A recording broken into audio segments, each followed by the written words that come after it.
So in this session, we're gonna continue uh, with the what's it called? Uh, Creating the enemy intelligence. So next topic is we discussed until in the last session we discussed until autonomous enemy patrol. Uh, so the next topic is seek and destroy.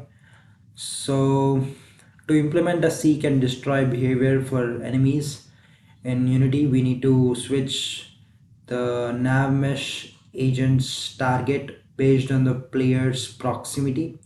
So this process involves changing the enemy's patrol behavior to target the player when within range and reverting back to patrol upon the player exiting the detection zone.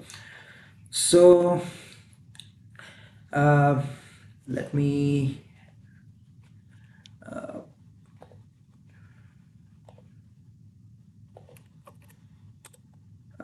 let me open the code. Can destroy.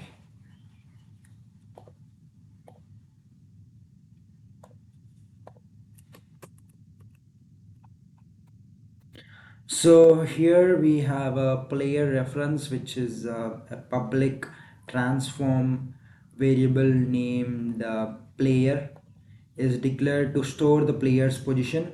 This is essential for dynamically updating the enemy's target destination. And in the start method, we the player variable is assigned the player game objects transform using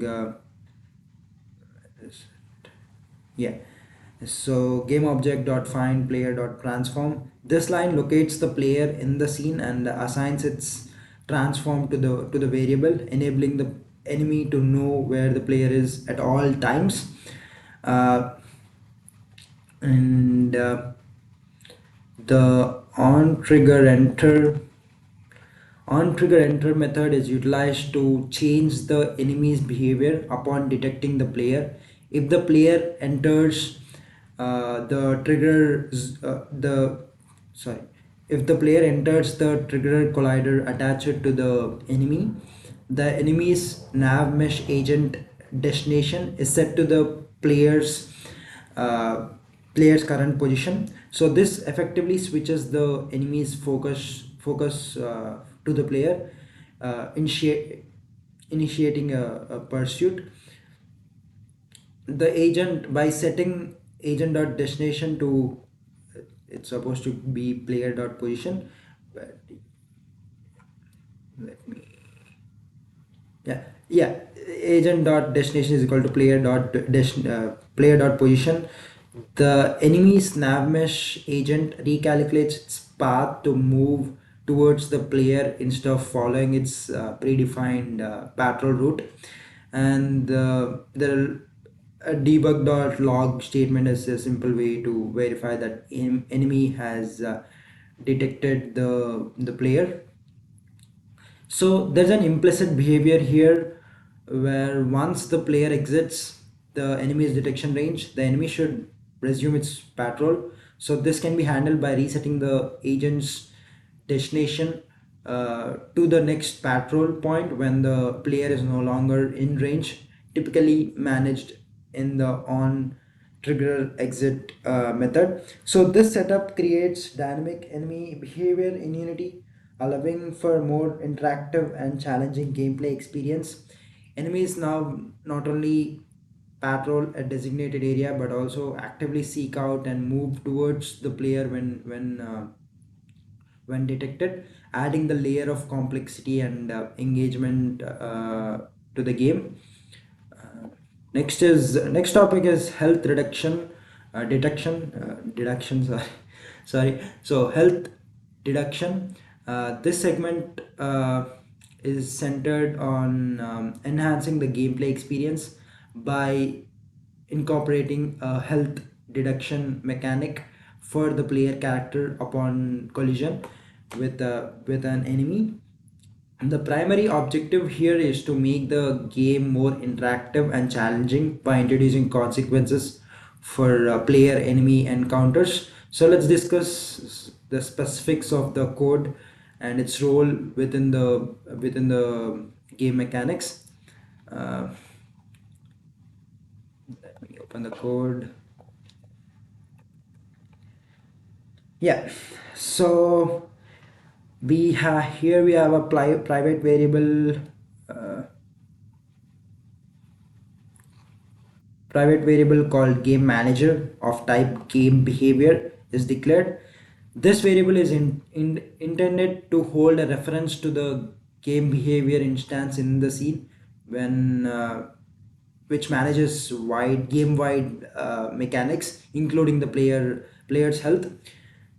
You'll be using this game managers, like if you're in game development, this will be in every game. So yeah, and the game manager basically. So inside the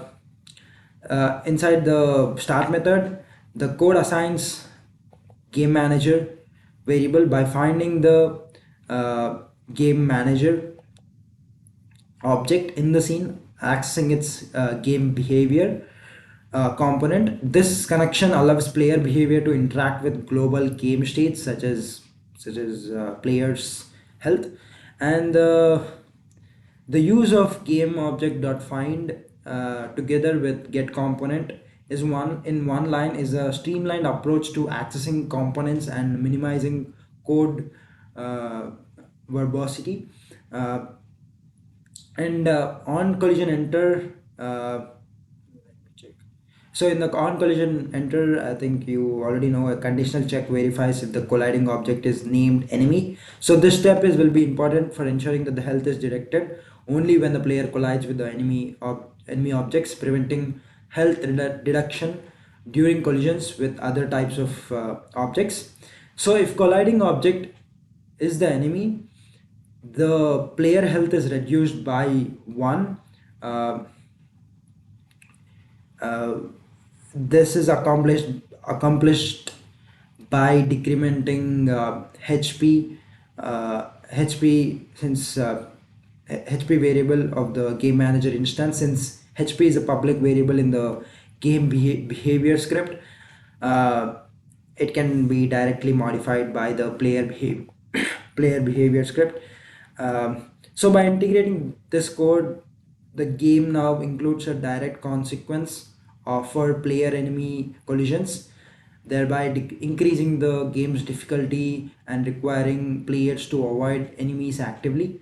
The health reduction mechanic is a fundamental aspect of many games, contributing to the challenge and engaging players in strategic avoidance or combat. So this implementation sets the groundwork for further gameplay mechanics such as game over condition when the player health reaches 0.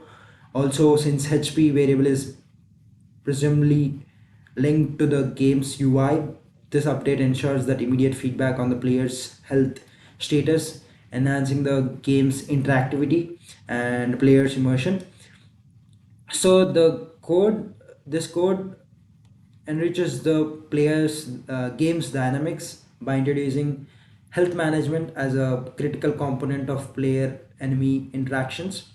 This change not only enhances gameplay challenge but also paves the way for further development of the game mechanics related to health management and player survival. So um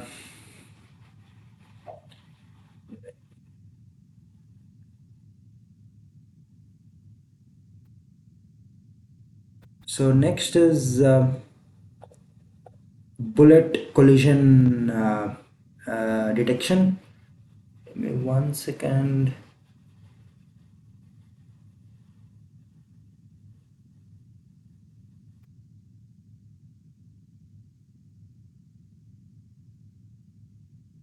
So in this segment explains the process of enhancing a Unity game by allowing player to counter enemy attacks effectively, especially by enabling the enemies to detect collisions with bullets and react accordingly. So this feature introduces an interactive combat mechanic increasing the depth and engagement of the gameplay. So let's break down the implementation details and the implications for the game design.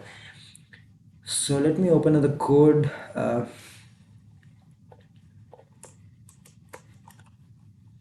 Yeah, so the code basically updates the enemy behavior class, which is responsible for managing the behaviors and states of enemy characters within the game. So the key additions and modifications are like the enemy life management, collision detection with bullets. So let's first discuss about enemy life management. So the introduction of private variable, where is it? Yeah, private variable lives, and its public property enemy lives establishes a system to track and manage the health of each enemy, initially set to 3. This variable determines how many hits an enemy can take before being defeated. And we have get axer, which returns the current value of lives, allowing other parts of the code to read but not directly modify the enemy's health. We have set axer, which is declared private, restricting its direct manipulation to within the enemy behavior class. It updates lives and checks if the enemy's health drops to 0 or below, at which point the enemy object is destroyed and a log message is printed to the console. This encapsulation ensures controlled and safe modification of the enemy's health. And collision detection with bullets. Where is it? Let me.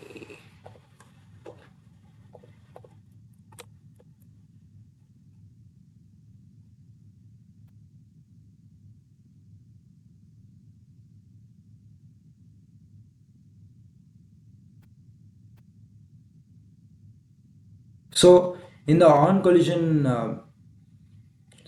so in the on collision enter method is used to detect collisions between enemy and other objects. So when a collision occurs, the method checks if the colliding object's name is bullet clone, indicating a hit by a bullet.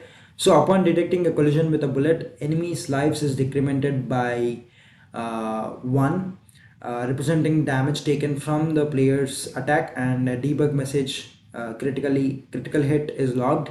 So this mechanism allows for interactive combat dynamics where a player can shoot and potentially defeat enemies. So so the key points to remember here is we have public and private access.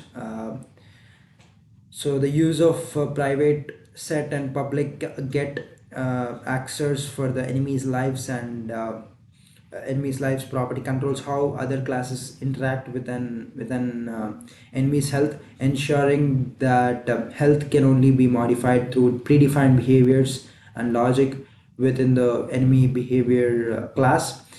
Uh, and the collision detection mechanism. So by implementing collision detection within enemy behavior class, the game efficiently manages interactions between uh, between the enemies and bullets, directly linking the player's actions, which is shooting, to game state changes, which are basically enemy health reduction or elimination. And the gameplay implications here is this system not only allows for direct player engagement with enemies, but also introduces strategic elements to gameplay, as players must aim and shoot enemies at certain number of times to progress.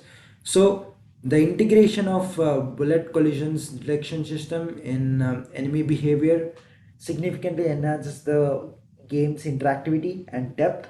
It shifts the game from a passive avoidance strategy to an active combat scenario where players must use precision and timing to overcome obstacles. So this feature not only increases the game's challenge, but also enriches the player's experience by providing a more dynamic and engaging combat system.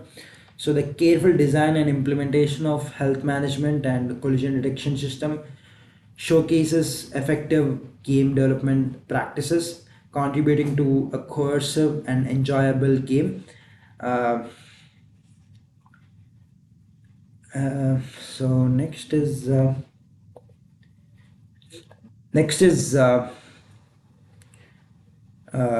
loss condition.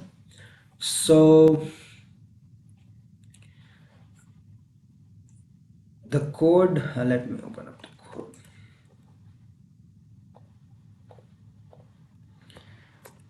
So this code is designed to update the game behavior class, which acts as a game manager in the Unity game project. So this update introduces a loss condition to the game, effectively enhancing game dynamics by adding consequences for the player's failure, such as losing all health points. Uh, will break down the code and its functionality in detail to understand how it contributes to creating a more engaging gameplay experience. So first we have a public boolean variable, show when sorry show loss screen. uh, show loss screen is declared to control the visibility of a loss screen GUI element. So this excuse me. This variable acts as a flag to determine when the game should display a screen indicating the player has lost the game. And we have HP, as you know, health points. Uh, this property of the player is utilized to track the player's remaining health. It's defined with both get and set uh, axers. So within set axer, a conditional check is introduced. Give me 1 minute. In set, a conditional check is introduced. So if the player HP drops to 0 or below, several actions are triggered. First one is label text is updated to a suggestive of defeat, implying the player has run out of health and hence lost the game. The we Next we have a show loss screen, which is a flag set to true, triggering the loss screen's display. And time scale is set to 0, effectively pausing the game. This is a common approach in Unity to halt game mechanics, as it stops the progression of time within the game, preventing any movement or actions from being processed. Uh, and and in the on GUI a GUI display for the loss condition. So on GUI method is used to draw the GUI elements dynamically. Within this method, a new condition checks if show loss screen is true. So if the condition is met, a button with the text "you lose" is will be displayed, and this button acts as a trigger for the player to restart the game. So upon clicking the button, screen manager dot load scene 0 is called to reload the current scene, effectively restarting the game. And also there's a time scale is set to reset to 1, resuming the game's progress. So this update significantly enhances the gameplay by introducing a clear consequence for failing to maintain health against enemy attacks. So by incorporating a loss condition, the game now offers a direct feedback loop to the player on consequences of their actions or inactions, uh, and also increase the stakes, like as players must now avoid damage to prevent triggering the loss condition, and an opportunity for players to restart and attempt to improve their performance, enhancing the replayability. So including a loss condition through the game manager is an important step in game development. Not only adds depth and challenge to gameplay, but also provides a clear indicators of success and failure, which are essential components of an engaging game.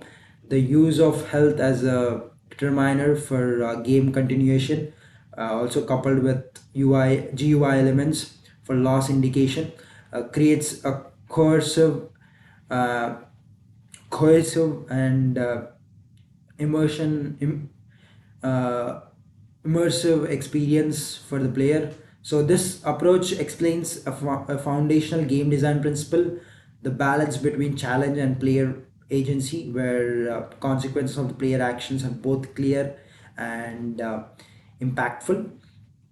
uh, yeah, dry principle, I think we discussed this before. Uh, dry principle, it's don't repeat yourself. So this principle emphasizes the importance of reducing redundancy in code to make it cleaner, more efficient and easier to maintain. Following the dry principle, it introduces a practical scenario for refactoring within the context of Unity game development project.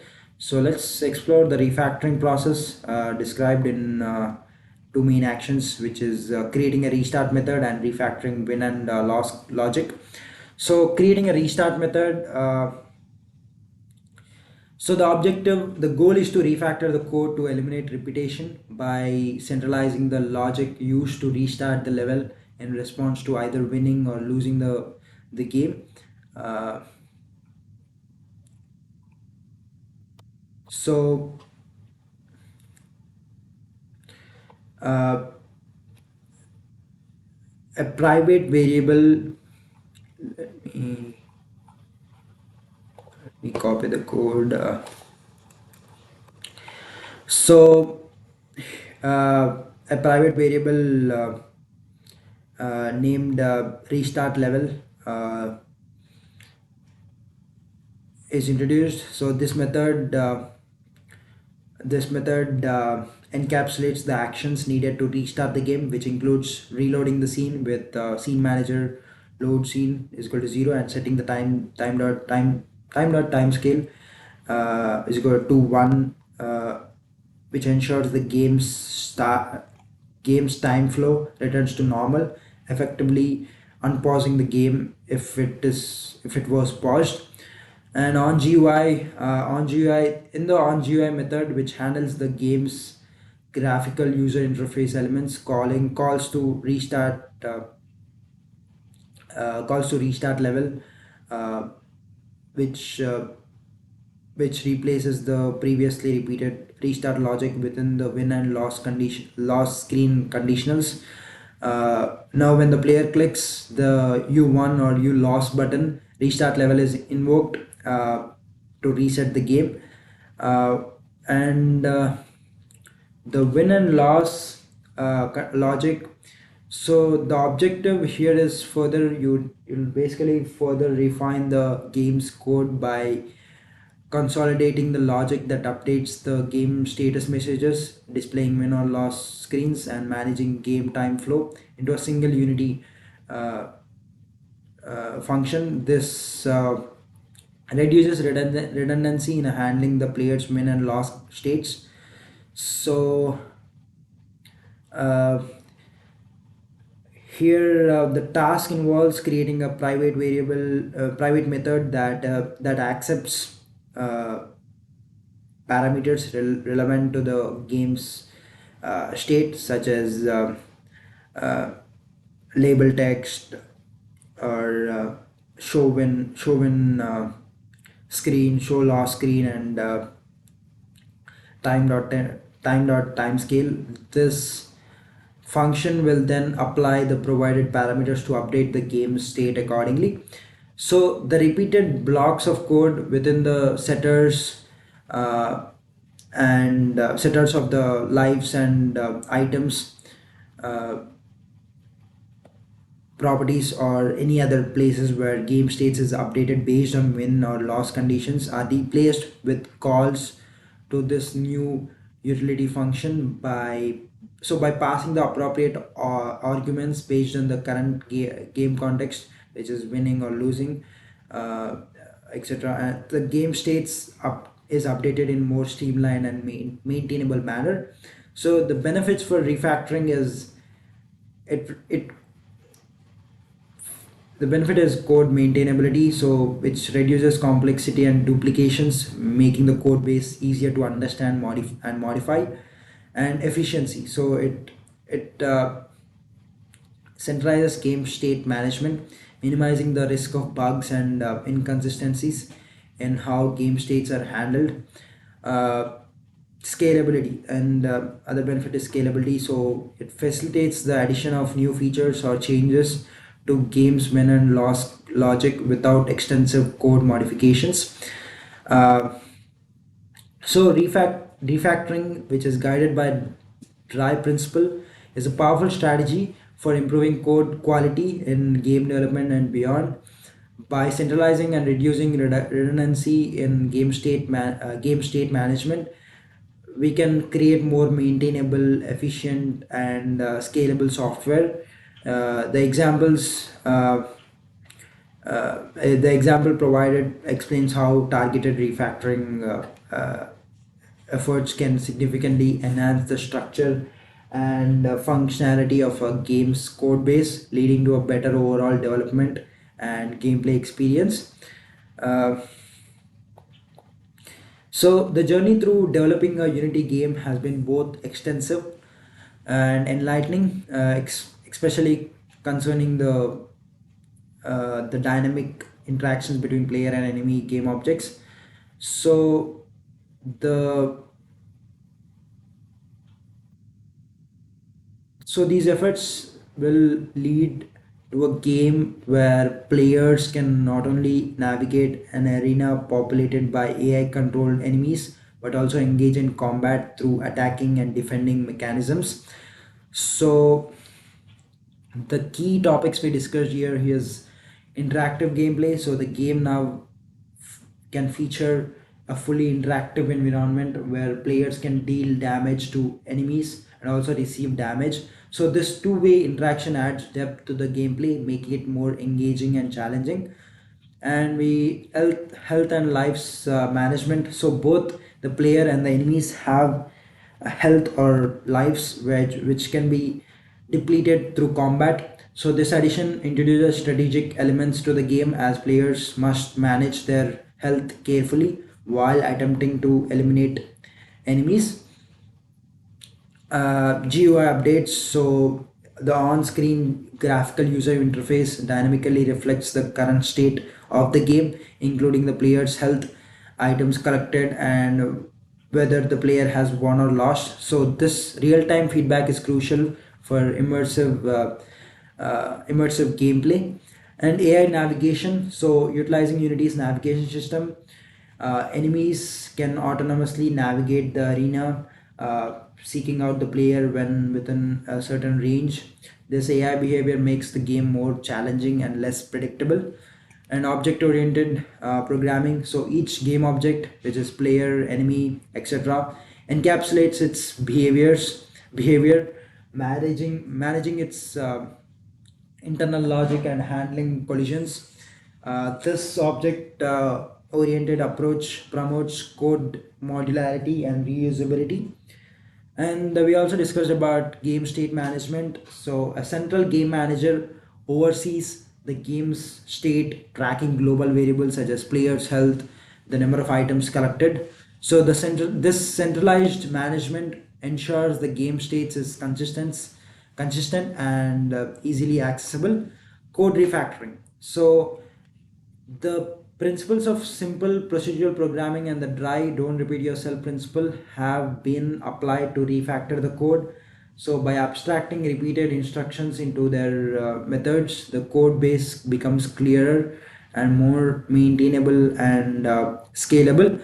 uh, so as we transition from these foundational concepts to intermediate topics in C sharp, uh, start from basic interactions to building a structured and interactive game showcases significant growth in programming skills, particularly in a new language like C sharp. So the upcoming topic will go into intermediate C sharp concepts, which including a new type modifiers, method overloading, interfaces, class extensions. So these topics will further enhance your understanding of C Sharp and its application in Unity game development, allowing more sophisticated and effective code structures. Uh, so, achieving a working game that includes player enemy dynamics, AI navigation, health management, and interactive GUI represents a substantial milestone, especially for beginners.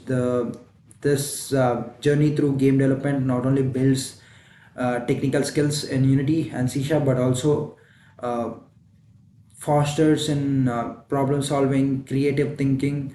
So, as you continue to explore more advanced topics, remember the foundational principles learned here will serve a crucial base for further development in your programming.